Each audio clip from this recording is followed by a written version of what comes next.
Sawadee krap, I'm JP Mestanza, and today is Wednesday, May 8th. You're watching Phuket Extra, brought to you by PVCPhuket.com. A heinous acid attack took place in Chalong's Soi Ta-iad area on Tuesday, as police are still searching for the culprit who attacked their ex-girlfriend. Police have yet to provide further details on the incident, but we do know that Chalong police were called to the scene towards the southeastern portion of the popular fitness and fight street of Soi Ta-iad at about 11:20 p.m. on Tuesday. The victim, a Thai woman, was taken to a local hospital for treatment. Reports say that she did manage to tell police that an ex-girlfriend had approached her outside a pharmacy in the area and doused her face with a liquid that began to burn her skin. The suspect then fled, and a yellow plastic bottle was found at the scene of the crime. The investigation is ongoing. For more, visit PhuketNews.com. A Phuket van driver struck and killed a 65-year-old British woman in Kamala on Saturday night. Now, local residents in the beach town are expressing outrage over police inaction. Long-term resident of Kamala, Zoe Luckett, was killed by a white passenger van at the main intersection in Kamala at about 9 p.m. this past Saturday. Reports say the van driver ran a red light at speed and struck Miss Luckett, which sent her body more than 20 meters down the road. The van then came at a stop, but the victim died instantly, though rescue workers transported her body to Patong Hospital, where she was formally pronounced dead. While Kamala police have yet to publicly recognize the incident, police did tell local residents that the CCTV cameras at the intersection were not working. However, local residents told the Phuket News that CCTV footage from nearby businesses in the area has been refused by police. One source also claimed that the driver of the van was not subjected to an alcohol test. Expats in the area say the main road that runs through Kamala has become very dangerous, with taxis and motorbikes driving at high speeds frequently through the beach town, and are calling for more traffic control, such as speed humps and more signage, to be installed. Kamala police again have yet to publicly recognize the incident. For more, visit PhuketNews.com. 2 people were killed and several more were injured when a pickup truck carrying workers in the back crossed the central reservation on Prabarami Road on the Katu side of Patong Hill and struck a motorbike yesterday evening.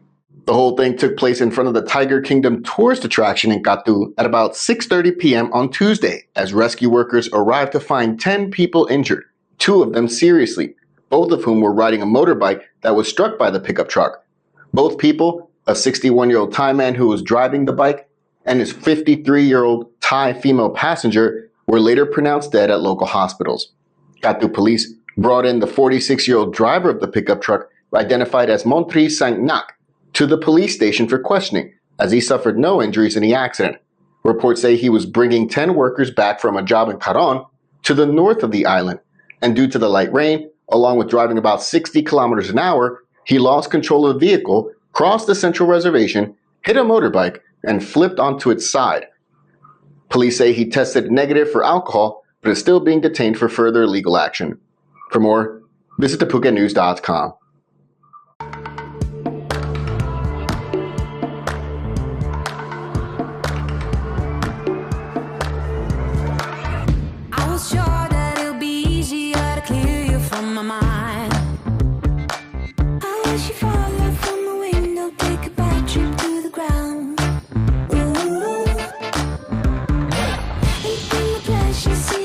Just before you break a bone.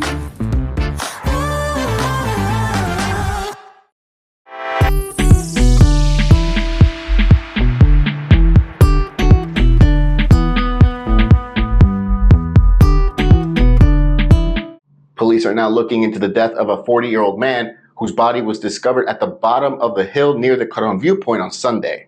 The gruesome discovery was made at about 11:30 p.m. on Sunday, according to police, as police identified the body as that of 40-year-old Hashai Kaukem, a Thai national. Police say his head was resting on his backpack and a rudimentary pellet rifle laid nearby, along with a head-mounted flashlight. Police spoke with the man's girlfriend, who said that he left their home at about 4 a.m. on Saturday to go foraging in the jungle, along with a companion, but Hashai failed to return home by Sunday evening, which led to a search. The man's body was recovered by rescue workers and taken to Vashida Phuket Hospital, where police hope that forensic experts could learn more about how the man died. The investigation is ongoing. For more, visit PhuketNews.com. Phi Phi Island has needed fresh water reportedly for over 2 months now, and with concerns over how long the dry spell could continue, local operators are considering temporary closures of some businesses. The Bangkok Post reports that the president of the Krabi Tourism Association said that the private company that provides tap water for households, businesses, restaurants, hotels, and resorts on the island has stopped supplying fresh water since April 23 as the water reserves in its 5 Rai area was running out. This isn't the first time that Phi Phi Island has faced this type of water shortage, as similar incidents have taken place in the past several years during the tourist high season. But the current heat wave and water shortage has caused huge damage to tourism operators on Phi Phi Island, having led to some hotel and tour program cancellations, with local business operators also considering temporary closures as local wells are also close to running dry. Reports say that a similar drought situation has been reported on Krabi's mainland side, similar to the Phi Phi Islands, as water levels in the province's main reservoirs are very low. Krabi Provincial Waterworks Authority is reported to have come up with a 3-part mitigation plan, the first stage of which would involve short-term rental of 3 mobile water production plants, according to a source who spoke with the Bangkok Post. For more, visit thephuket.news.com. Thanks so much for joining us on this Wednesday edition of Phuket Extra, brought to you by pvcphuket.com. We're changing studios, so for the next couple of days, it might look a little wonky, but we'll be back in full force next week. Definitely something to check out. Anyway, we'll see you again tomorrow. Until then, stay classy, Phuket. Phuket's rapid modernization has made it one of the world's premier holiday destinations. Investors can still buy quality condominiums for as low as $75,000, and luxury properties can go all the way up to $20 million. Condominiums in Phuket are a safe, secure bricks-and-mortar investment offering foreigners freehold ownership.